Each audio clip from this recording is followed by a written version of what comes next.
ณដឹកនាំខេត្តសៀមរាបជំរុញដល់អាជ្ញាធរក្រុងស្រុកត្រូវបង្កើតការយកចិត្តទុកដាក់ខ្ពស់លើការងារសន្តិសុខសណ្ដាប់ធ្នាប់សាធារណៈនិងការទន្ទ្រានដីនៅតំបន់3លោកលីសំរិទ្ធប្រធានក្រុមប្រឹក្សាខេត្តសៀមរាបនិងលោកប្រាក់សុភ័ណ្ឌអភិបាលខេត្តសៀមរាបបានជំរុញដល់អាជ្ញាធរក្រុងស្រុកត្រូវបង្កើននូវការយកចិត្តទុកដាក់ខ្ពស់លើការងារសន្តិសុខសណ្ដាប់ធ្នាប់សាធារណៈនិងការទន្ទ្រានដីនៅតំបន់3ក្នុងឱកាសដែលប្រជាពលរដ្ឋភ្ញៀវទេសចរជាតិនិងអន្តរជាតិមកចូលរួមទស្សនាកម្សាន្តនៅព្រឹត្តិការណ៍អង្គរសង្គ្រាន្តឆ្នាំ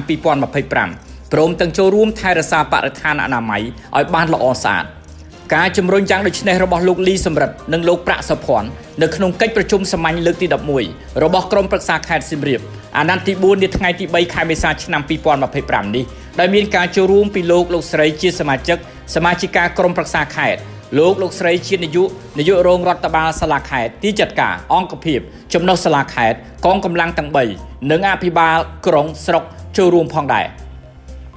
កិច្ចប្រជុំនេះមានរបៀបវគ្គចំនួន3វគ្គដោយពិនិត្យពិភាក្សាអនុម័តលើកំណត់ហេតុប្រជុំសាមញ្ញលើកទី10និងរបាយការណ៍ប្រចាំខែមីនាស្ដីអំពីការអនុវត្តការងាររដ្ឋបាលខេត្តនិងអនុម័តលើសេចក្តីព្រាងផែនការអភិវឌ្ឍរយៈពេល5ឆ្នាំ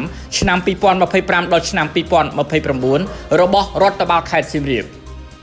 លោកលីសំរិទ្ធបានលើកឡើងថារាល់ការកសាងផែនការគ្រប់មន្ទីរអង្គភាពក្រុងស្រុកឃុំសង្កាត់ត្រូវផ្ដោតទៅលើការវិនិយោគធនធានមនុស្សនិងតម្រូវការរបស់ប្រជាពលរដ្ឋនៅតាមមូលដ្ឋានព្រមទាំងត្រួតពិនិត្យទៅលើផែនការនីមួយៗរបស់ខេត្តផងដែរ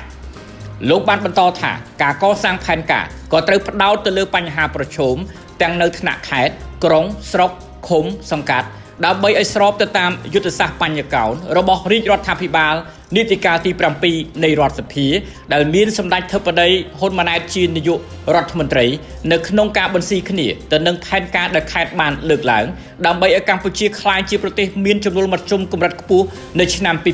2030និងចំនួនខ្ពស់នៅក្នុងឆ្នាំ2050លោកលីសំរិទ្ធក៏បានវិតម្លៃខ្ពស់ទៅលើរបាយការណ៍ប្រចាំខែមីនារបស់រដ្ឋបាលខេត្តដែលអនុវត្តបានព្រមទាំងសូមឲ្យធ្វើការត្រួតពិនិត្យឡើងវិញនៅរាល់ខ្លឹមសារអក្ខរាវិរុទ្ធនិងតួលេខនៅក្នុងរបាយការណ៍មុននឹងដាក់ឆ្លងកិច្ចប្រជុំរបស់ក្រុមប្រឹក្សាខេត្តលោកប្រាក់សុភ័ណ្ឌបានធ្វើការវិតម្លៃខ្ពស់ចំពោះលទ្ធផលដែលរដ្ឋបាលខេត្តអនុវត្តបានប្រចាំខែមីនាព្រមទាំងបានធ្វើការណែនាំមួយចំនួនដល់រដ្ឋបាលក្រុងស្រុកនៅក្នុងការអនុវត្តតាមទិសដៅនៃអង្គសន្និបាតរបស់រដ្ឋបាលខេត្តដែលបានដាក់ចេញនៅក្នុងឆ្នាំ2025ឲ្យបានសម្រេចនៅជោគជ័យលោកបានបន្តថាកត្តាសំខាន់ត្រូវយកចិត្តទុកដាក់ទៅលើការងារសន្តិសុខសណ្ដាប់ធ្នាប់សាធារណៈបំបត្តិឲ្យបាននៅក្រុមក្មេងទំនើងករណីគ្រឿងញៀននិងគោរពច្បាប់ចរាចរណ៍ផ្លូវគោកព្រមទាំងបង្ក្រាបឲ្យខាងតែបានចំពោះបទល្មើសព្រៃឈើនិងជលផលព្រមទាំងគ្រប់គ្រងឲ្យបាននៅព្រៃលិចទឹកបឹងទន្លេសាបតំបន់3ហើយចំពោះបុគ្គលណានៅតែបំពេញរុករានដីព្រៃលិចទឹកតំបន់3ត្រូវធ្វើការផ្ដន្ទាទោសទៅតាមច្បាប់លោកបានបន្តថានៅថ្ងៃខាងមុខនេះក្រសួងរៀបចំដែនដីនគររូបនីយកម្មសំណង់និងសូរិយោដីនឹងធ្វើការប្រគល់ប័ណ្ណកម្មសិទ្ធិដីធ្លីប្រមាណជា 30,000 ប័ណ្ណព្រមទាំងធ្វើពិធីប្រកាសបិទយុទ្ធនាការវាស់វែងដីធ្លីជាលក្ខណៈប្រព័ន្ធនិងធ្វើការចុះពិនិត្យរាល់ដីដែលពាក់ព័ន្ធបុរាណដ្ឋានផងដែរម្យ៉ាងទៀតខេត្តសៀមរាបនឹងផ្ដល់អត្តសញ្ញាណប័ណ្ណជូនប្រជាពលរដ្ឋមិនឲ្យមានការយឺតយ៉ាវដោយមុនឡើយ